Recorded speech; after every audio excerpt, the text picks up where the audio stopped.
Estoy nervioso, qué momentazo, chicos. Mírale, qué guapo va, ¿eh? Sí. ¿Cómo se ha puesto? Qué tensión, Mira, qué qué bien tensión. le queda el traje, vamos. O sea, yo ya no tengo ni uñas. Tela ahí. Que sale a hablar, que sale. Es un orgullo para mí, un momento muy esperado, el día que por fin Mindfax sale a bolsa y tocar esta campana e inaugurar hoy la apertura del comercio. ¿Qué pasa? Oye, bueno, Mira esa gente que corre. bueno. ¿Qué es? Tranquilo, que no pasa nada. Ya está. Tranquilo. ¿Dónde Este señor. ¿Tenéis el teléfono? Se tira por la Llamada a ventana. Elon. Elon, por favor, sálvanos. Más, mucho más. Buscamos los límites de la ciencia, el futuro de la tecnología, el alcance de la mente humana. Esto es Mindfacts. Bienvenidos a Mindfax, donde cada semana buscamos los límites de la ciencia, de la tecnología y del poco o mucho o ningún valor que puede tener Mindfax en el mercado. Alberto Espinosa, ¿cómo estás? Pero estoy dispuesto. Está bajando las acciones. Jesús Callejo, ¿cómo vas de calderilla? Pues nada, mal. Voy a ver si las invierto en tulipanes. Siguen bajando las acciones, este carrusel no para. Sergio Cordero hace algo para inflar el valor porque nos vamos a pique. Habíamos hundido la esfera del podcasting castellano, no contentos con eso, hemos tumbado la bolsa global, ahora sí que nuestras stock options están bajo mínimo. El poco dinero que circula en Mindfax va con un mejor propósito que el de invertirlo en bolsa, y es invertirlo en la gente que realmente lo necesita, Sergio. Pues sí, todo lo que recaudamos, gracias a las escuchas de nuestros queridos oyentes y cuando tenemos patrocinadores, va destinado a hacer alguna buena acción, y en este caso va a ser una aportación a un banco de alimentos para aquella gente que más lo necesita, que por desgracia es mucha. Y hoy en Mindfax hablamos del pasado, del presente y del futuro del parné, del dinerito, de las moneditas, o mejor dicho, del comercio.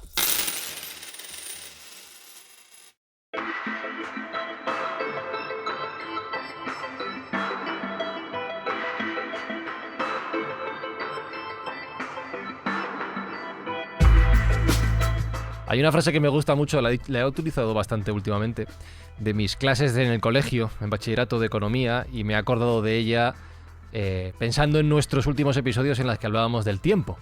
Hablabais del valor del tiempo, que es lo único que no se puede comprar, y en esas clases de economía me decían que la economía realmente es comprar tiempo.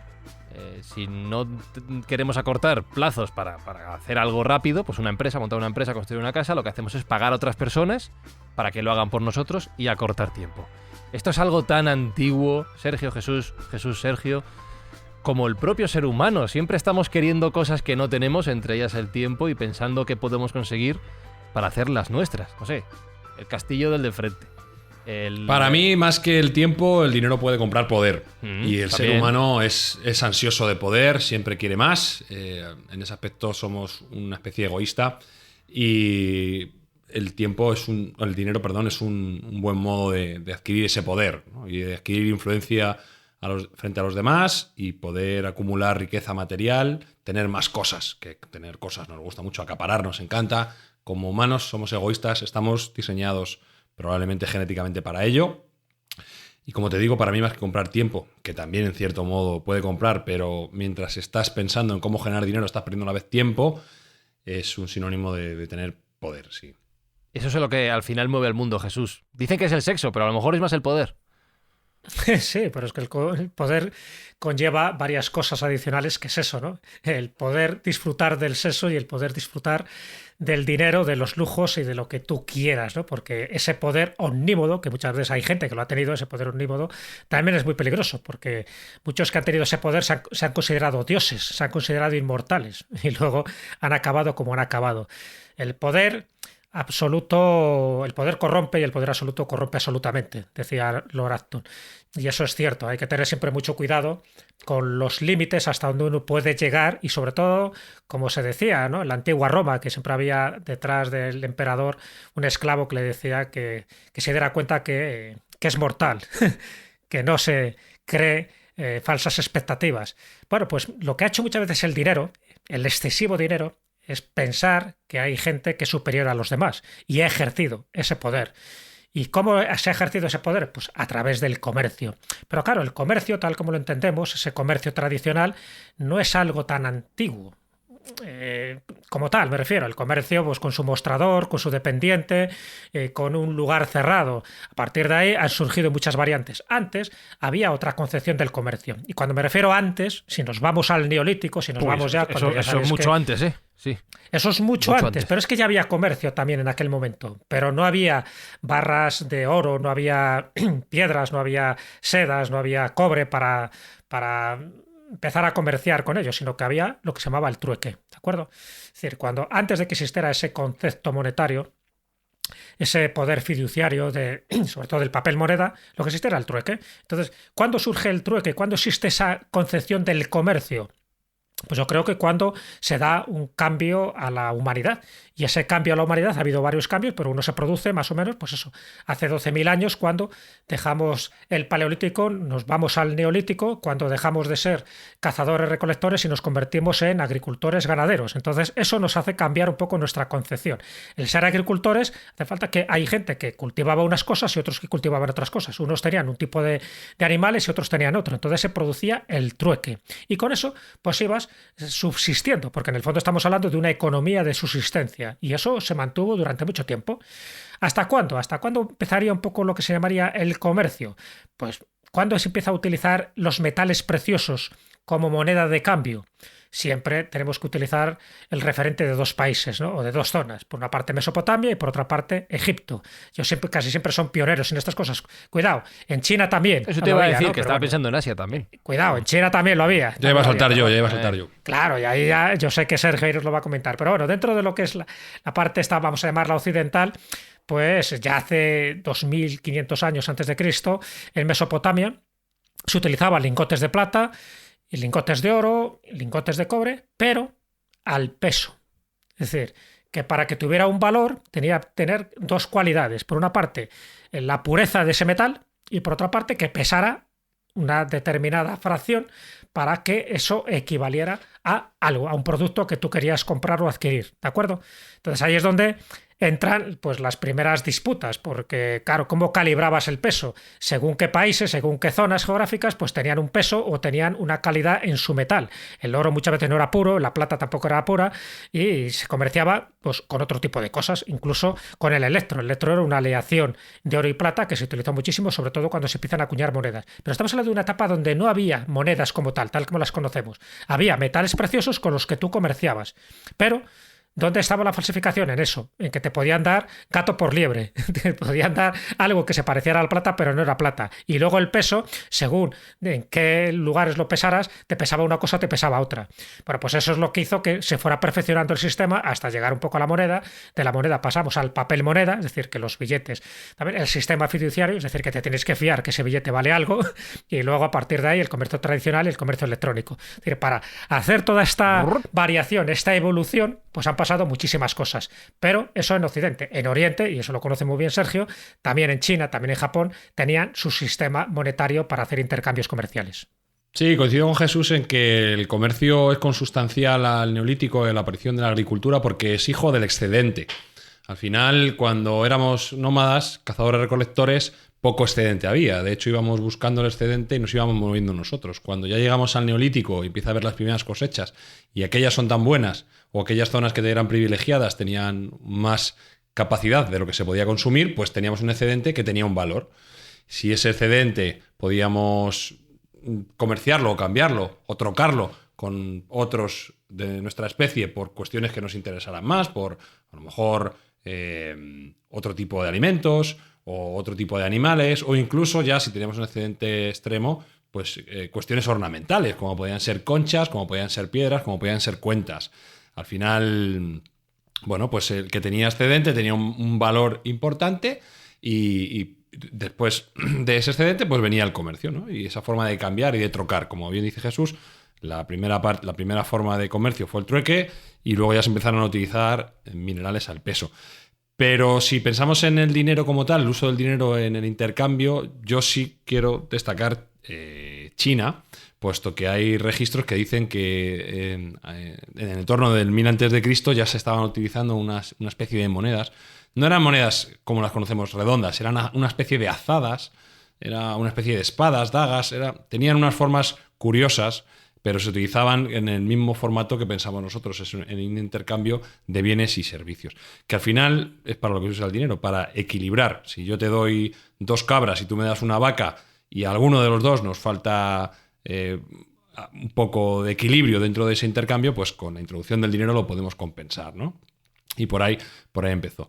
La moneda como tal, pues parece ser que viene del reino de Lidia, que era un reino helenístico en el siglo VII a.C., pues parece ser que ya se empiezan a generar, empieza a haber las primeras monedas redondas con acuñación, como nosotros entendemos.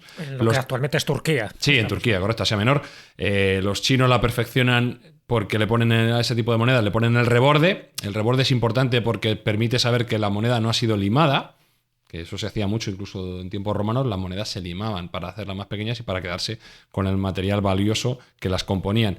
Y en China, bueno, pues se les practica una serie de agujeros también para poder llevar en cartuchos, en cuentas, en cuerdas para poder mejorar ese comercio. Entonces, como digo, consustancial completamente al neolítico, empieza a haber ya como subproducto del comercio la moneda como tal, y bueno, empieza a haber un tránsito de bienes, mercancías, desde un punto a otro del mundo, más impactante de lo que nosotros pensamos, y más prolongado en el tiempo de lo que nosotros pensamos, y junto con ese tránsito de bienes y servicios que lleva desde Japón hasta Valencia, por así decirlo, o sea, de una punta a la otra del mundo conocido, pues a la vez que fluyen materiales, que fluyen bienes y que fluyen servicios, como digo, fluyen ideas, que esto también es muy importante.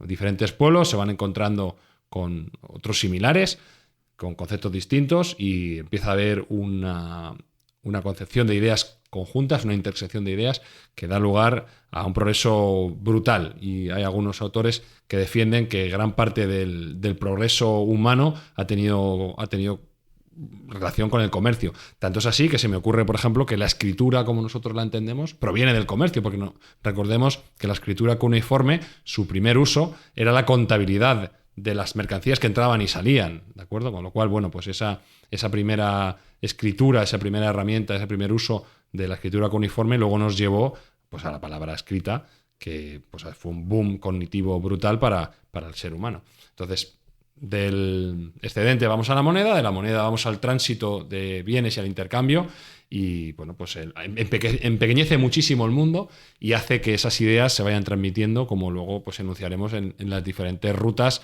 famosísimas que ha habido a lo largo de la historia. Sí, podemos ir ahora con ellas, porque Jesús, estamos hablando de alguna forma del inicio de la globalización en la que ahora estamos sumergidos. Sí, claro. Estamos hablando de que, bueno, ahora un poco en el comercio en pequeña escala, pero ¿qué pasa cuando ese comercio es a gran escala? Cuando ese comercio es internacional. Y lo ha habido. Y también ha habido grandes rutas donde esa transmisión de mercancías, de productos, de ideas, de pensamientos, de inventos, pues se ha producido. Y uno de ellos, el ejemplo más clásico, sería la ruta de la seda.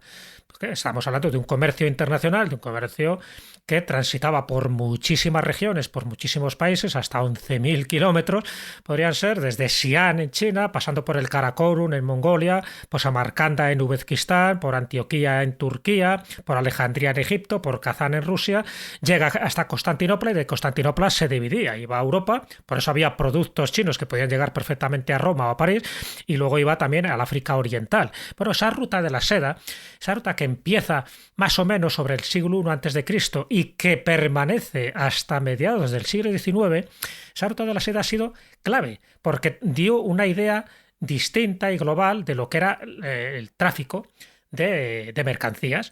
Claro, entonces, que alguien en París pudiera tener unas tazas de porcelana china, ¿no?, para beber el té o el café, eso era un lujo, que evidentemente esto lo estaba al alcance de unos cuantos privilegiados, pero eso era gracias a esta ruta de la seda. Claro, la ruta de la seda ha pasado por distintas peripecias, pues, había zonas de conflicto, había que hacer rodeos, estamos hablando de una ruta de la seda terrestre. Luego hablaremos, si queréis, también de las rutas marítimas, cuando se empieza también a hacer pues ese tránsito a través del Océano Pacífico o del Atlántico, que también es muy importante, porque era una forma rápida rápida de que llegaran estas mercancías. Pero claro, cuando hablamos del comercio internacional, de esta globalización, evidentemente esto para mí sería la ruta de la seda.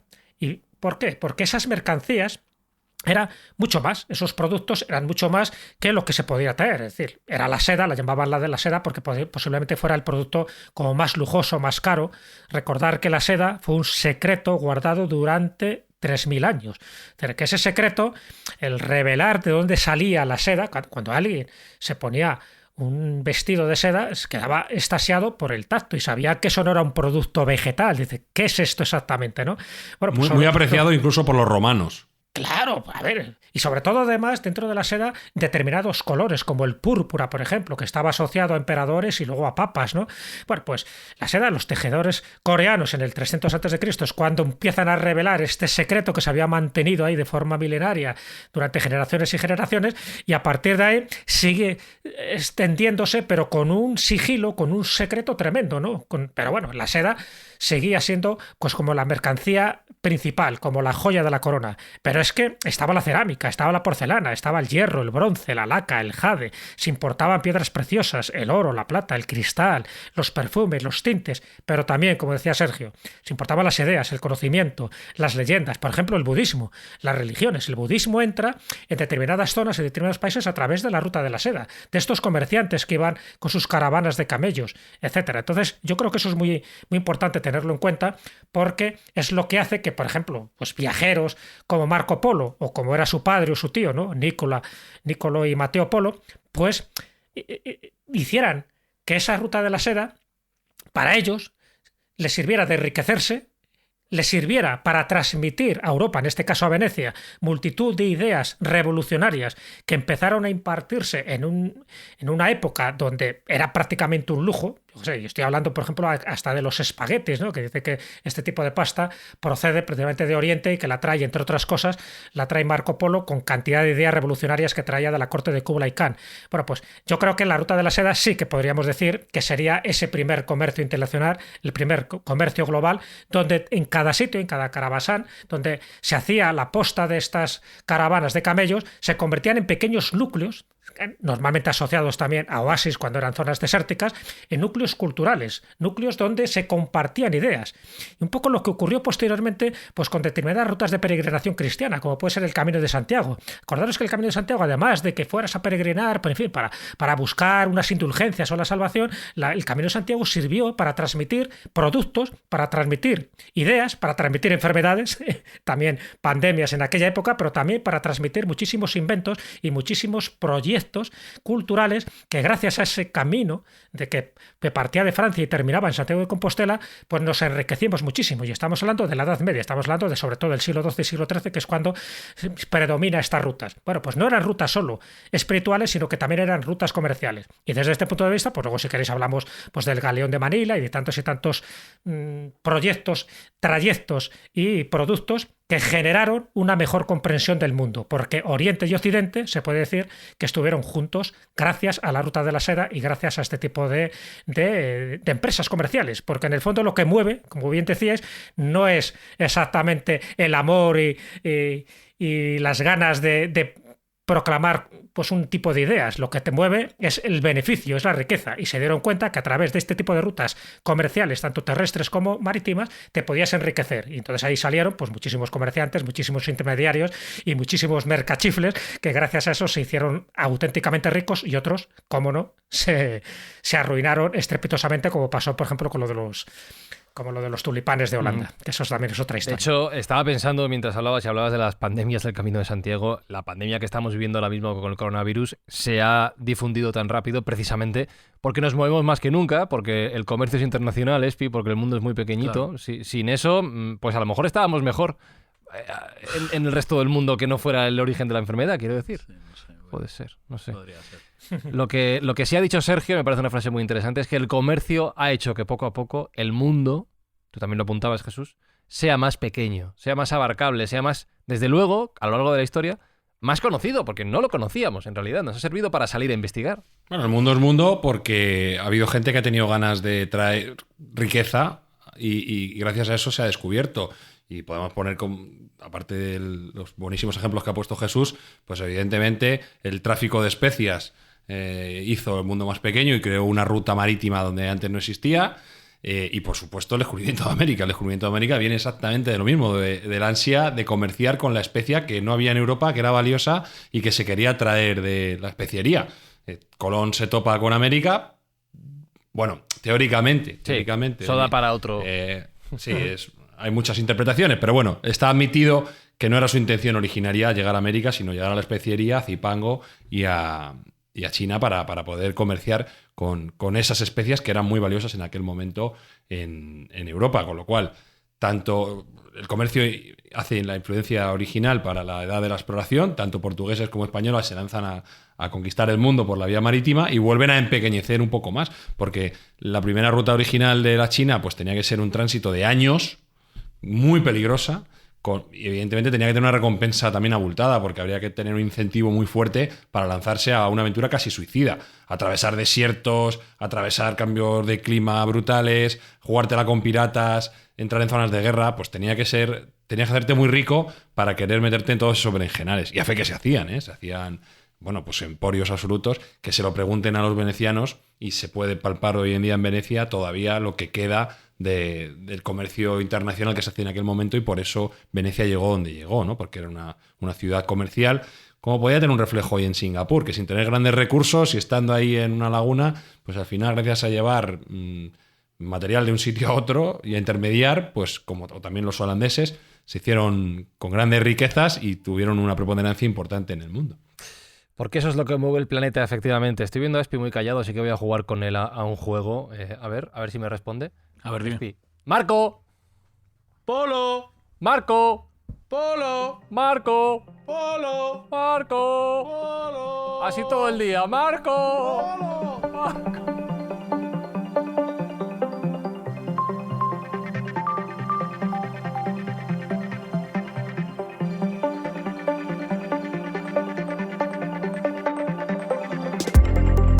Espi, por cierto, tienes la cartera. Somos completamente mongolos. No, sí, perfectamente. Pero Ulan Bator, total. La gente de Mindfax ya lo sabe, ya. Que venimos de la ruta de la seda también. Sí. ¿Tienes la cartera a mano por ahí cerca? No, ahora mismo no, ¿por qué? ¿No? Tampoco llevo un duro. O sea, eso te iba a decir, ¿cuánta caldería, cuánto dinero llevas? A lo mejor llevo un euro y pico, ¿no? Mira, llevo 20, 35, 39 céntimos de euro. Llevo un adaptador de tarjeta SD, para eso llevo la cartera, 3 fotos y un adaptador de... Ah, no, mira, hay un céntimo más, 40 céntimos. Sí. Y un adaptador de mini jack a jack. Para esto no han quedado las carteras. Habláis mucho de las monedas, de los billetes, del dinero, del papel y de todas esas cosas, pero eso está pasado de moda ya. El comercio ahora se hace, Sergio, por el internet y estas cosas que movéis los modernos. Ya todo le das a pagar y ya está. Con la evolución humana, evidentemente, el comercio también ha tenido que mejorar y progresar. Y hay que decir, y esto hay que reconocérselo, que no hubiera podido ser el comercio electrónico como es ahora si no se hubiera fundado en Estados Unidos.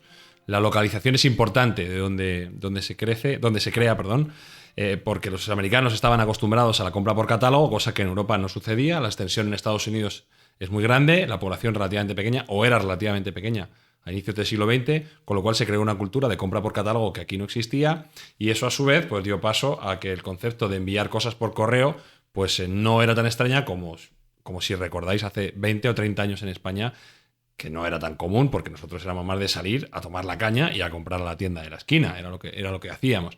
En Estados Unidos es distinto y bueno, pues estaba un poco abonado la tierra para poder crear este concepto de comercio electrónico, que no es más que una venta a distancia con un ordenador de por medio. Y si hablamos de comercio electrónico, pues nos tenemos que referir a quien es a día de hoy la persona más rica del mundo y más rica de la historia moderna, que es el señor Jeff Bezos. Oye, a Elon Musk le peloteamos mucho, pero Jeff Bezos también merece unos respetos. Jeff Bezos es menos extravagante, sí. Aunque tiene lo suyo también, pero menos extravagante, menos llamativo. Pero Jeff Bezos, ojo, tiene su mérito, desde luego, definitivamente, sí. Tiene su mérito. Ahora vamos a glosar un poquito cuál ha sido su vida y qué es lo que ha hecho. Para empezar, es español, cosa que Elon Musk no es. ¿Cómo que es español? Bueno, es un poco español, tiene orígenes españoles.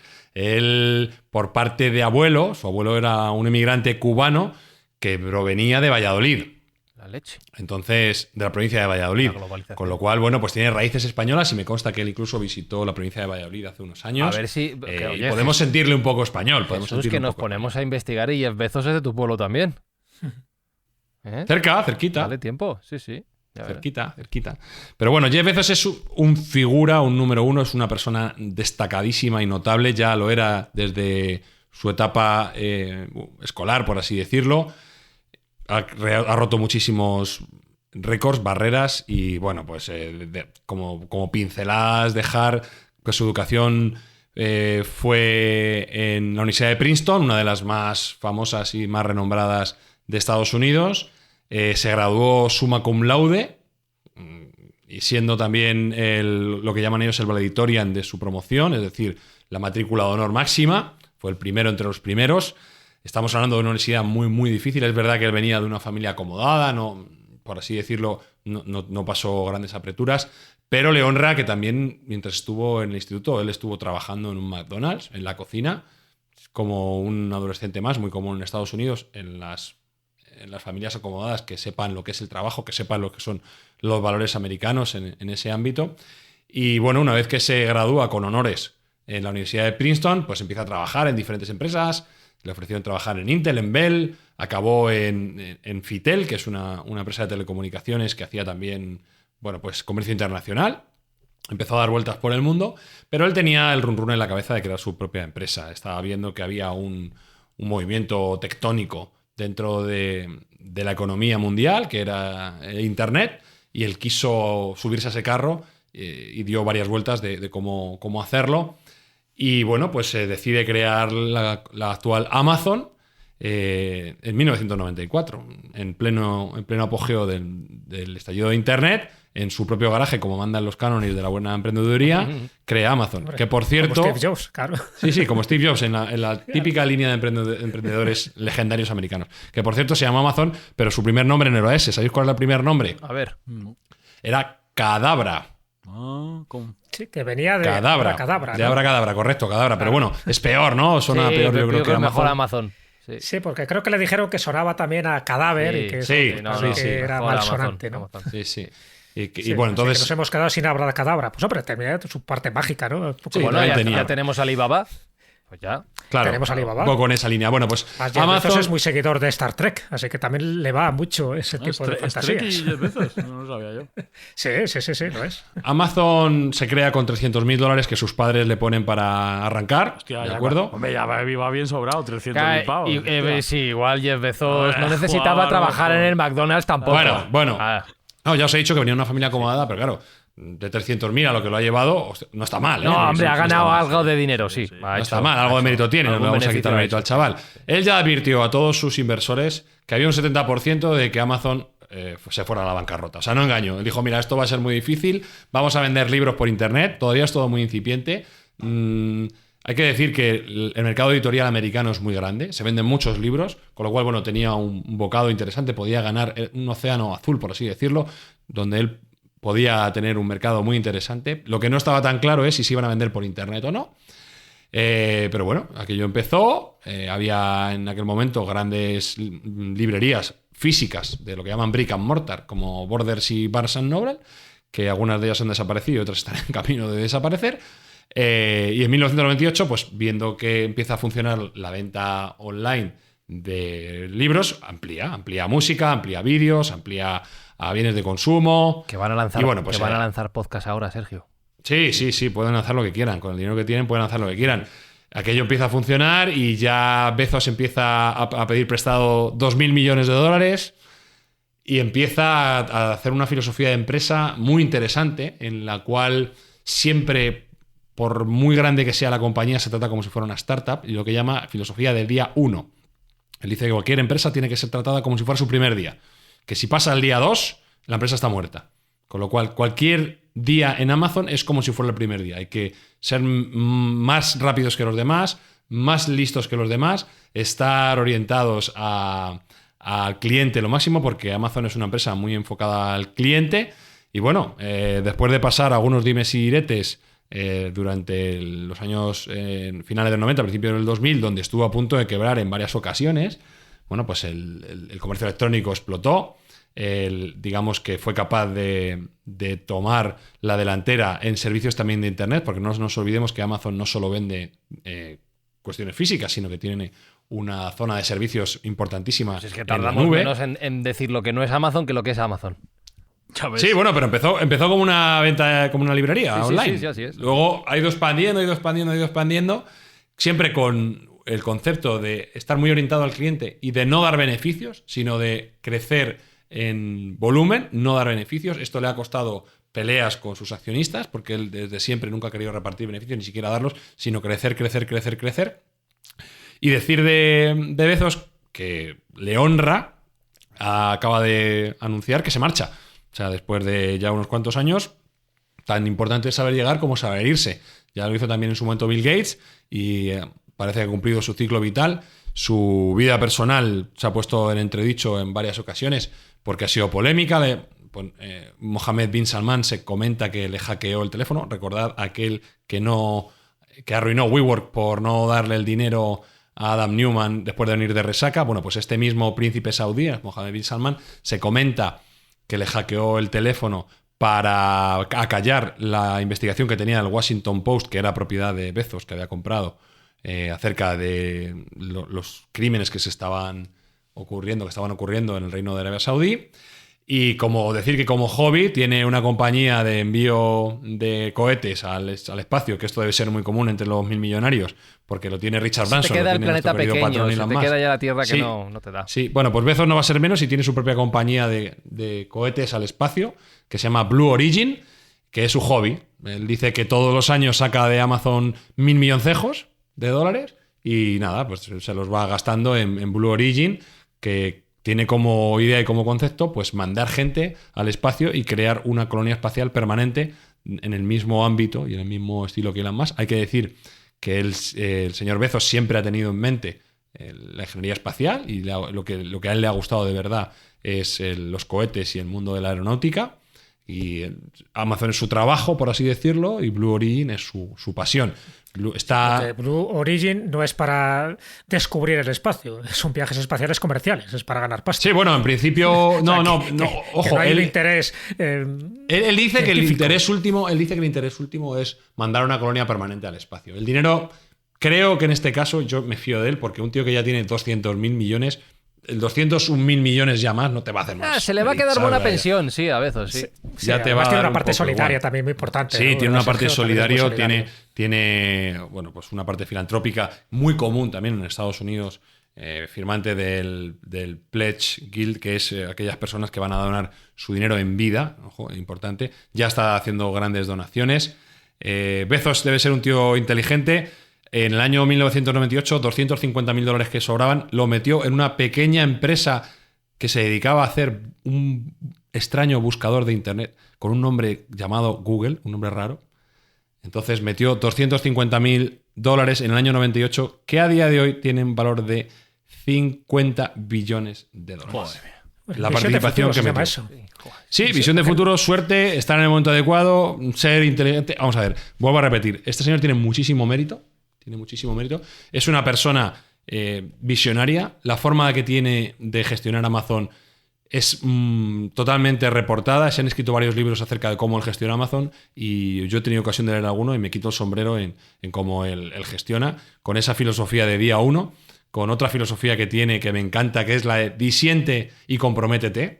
La filosofía de disiente y comprométete es que cuando viene un grupo de trabajo a su mesa, a él no le gustan los equipos grandes, pero cuando viene un grupo de trabajo a su mesa, aunque no le gusta la idea y disienta de esa idea, se va a comprometer a defenderla, porque unos especialistas se lo están diciendo. O sea, no es caprichoso para eso. Y ese tipo de filosofía le ha dado el éxito de lo que es Amazon hoy, que incluso algunos temen que pueda llegar a ser un monopolio mundial a nivel del comercio, porque las prácticas comerciales que practican, pues hay gente que considera que son injustas en tanto en cuanto ellos te ofrecen su plataforma para vender, si tu producto vende te lo copian, te lo fusilan y lo sacan a mejor precio, con lo cual pues está cargando muchas empresas, aunque a su vez está dando como escaparate a otras tantas. Lo que sí está claro es que ha cambiado el paradigma del comercio electrónico, ha cambiado el paradigma del comercio convencional con mejoras frecuentes a nivel temporal. Antes los paquetes tardaban una semana, luego tardaban 3 días. Ahora lo tienes en el día o incluso en 2 horas en muchísimas ciudades. Y lo siguiente va a ser el comercio instantáneo, que es tendrás una impresora 3D en tu casa. Bajar a la tienda y llevártelo. ¿O cómo va? No, lo siguiente es el comercio predictivo, que es te lo van a mandar antes de que tú lo quieras. Pero eso ya no me fastidies. No, sí, eso ya lo están probando, si os dais cuenta, es eso? cuando compréis en Amazon, pues mira, ya tienes un prototipo en Amazon que es, si vas a comprar café, como yo que compro café ahí porque es bueno y barato, te dice, puedes comprarlo una vez o puedes comprarlo para que te llegue todos los meses, ¿vale?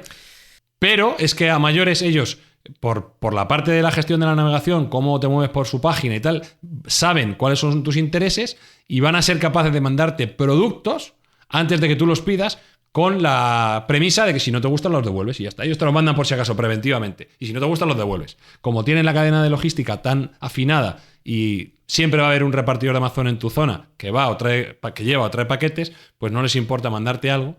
Y por el principio del pie en la puerta y la de reciprocidad, mucha gente se quedará con esos productos que no sabía que querían.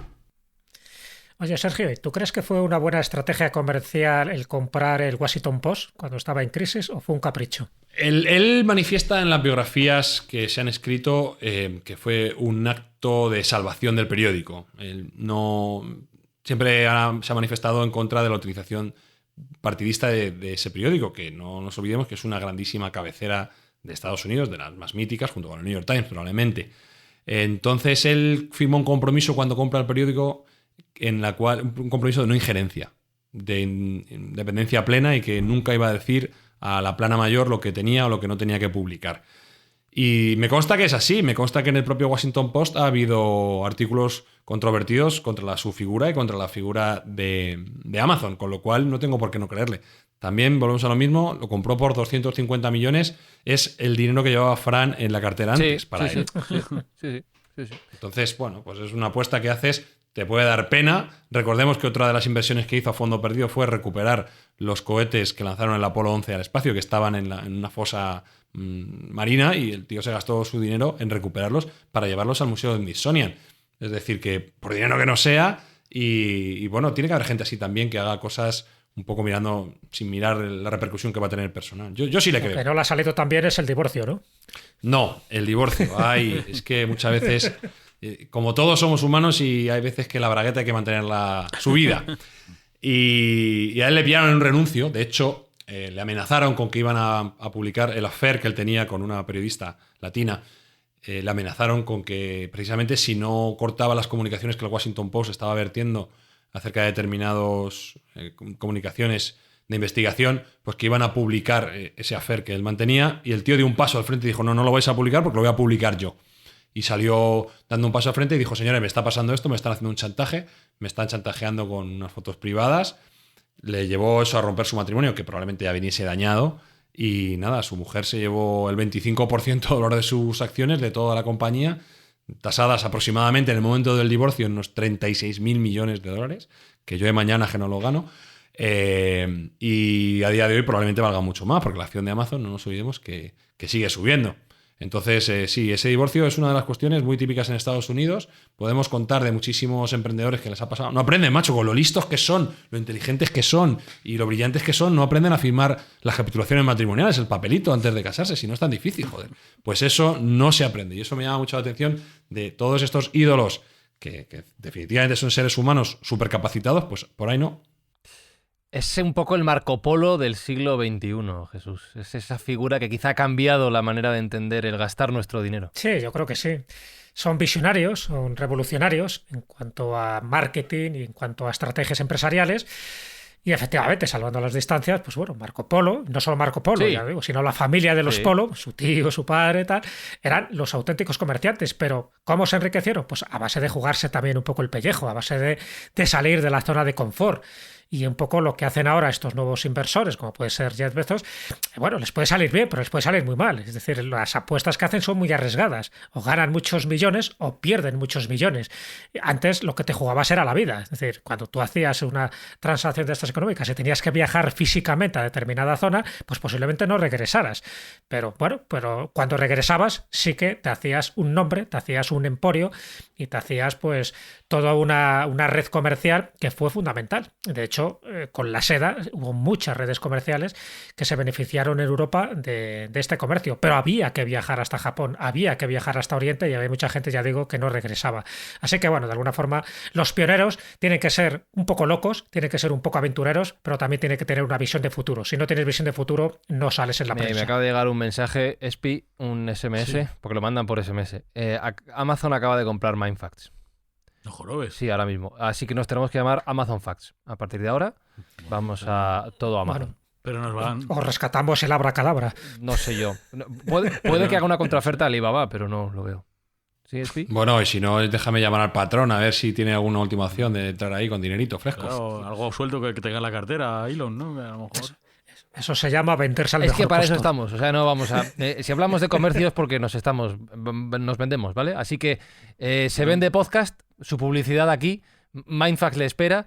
Ya sabéis que estamos en Twitter, @mindfacts_, ¿vale? Cambiamos el nombre, lo que haga falta. Y nos podéis pagar, que por cierto, no hemos hablado de esto, tenemos un episodio y os lo recomendamos. Podéis pagar en euros, en dólares, en la moneda local. En bitcoins, en Ethereum. Sergio sabe un montón de estas. Recuerdo que podéis ir a ese episodio. Lo que quieran. Ahora mismo lo que nos quieran. vendemos, Y ¿vale? si alguien compró bitcoins cuando nosotros lo publicamos, habrá ganado un 300% de su inversión. Con lo cual, si quiere dejarnos una propinilla, bienvenida será. Pinoza, que no metimos dinero en bitcoins en aquel Me momento. cago en la madre, es que... Ah, ¿vosotros no? No.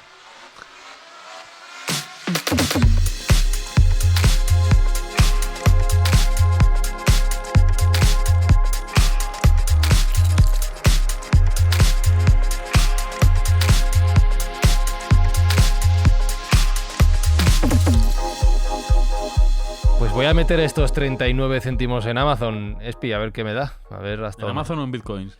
Es que no lo sé ahora. ¿En qué lo meto? ¿En Google? Ya, tío, es que Sergio ahora mismo me ha puesto aquí en una diatriba. Bueno, os voy a dejar también otra perla para que la penséis. El mayor enemigo del Bitcoin ahora mismo es Jeff Bezos. Si Amazon no integra el Bitcoin en su plataforma, como algunos están rumoreando, igual se lo carga. O sea, Amazon podría ser un problema serio para el Bitcoin. Pero entonces, ¿qué hago con los 39 céntimos? ¿A Amazon o a Bitcoin?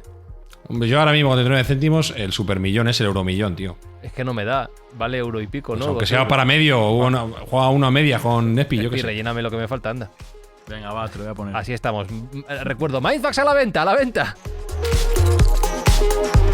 Que nos vendemos barato, Espinosa. Nos pueden pagar en cervezas también. No, nos ha jodido. Claro, lo que sea. Todo lo que sea gratis, pa'lante. Pa'lante, Jesús. Así somos de desprendidos.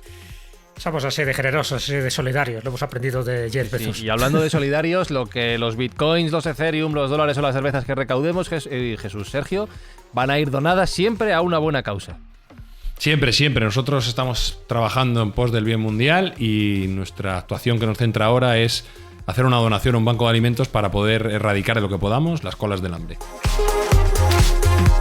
Pues queridos Mindfactors, ya sabéis que estamos en Twitter, @mindfacts_, que la próxima semana nos escuchamos, que si te ha gustado lo que has oído, ve a tu plataforma de podcast, compártelo, déjanos una valoración buena, un comentario amable, pues no sé. 14 estrellas. 14 estrellas, qué guapos sois, lo que queráis, ¿vale? Y nos escuchamos la semana que viene, dentro de 7 días, aquí como siempre, en Amazon Facts. No me lo voy a aprender el nombre. Mindfacts llega cada semana a tus oídos a través de Spotify, Apple Podcast, iVoox, Google Podcast o tu aplicación favorita. Búscanos en redes sociales. Somos Mindfacts. ¡Es hora de manipular valores! ¡Woo! Ahí van, 2000. Microsoft, ¡al tubo! A 15, ¿qué Ven. tiras? Espere. Quema, cógelo. Está ardiendo. Dentro. Cierra esa cabrona. Ciérrala. ¡Vendido!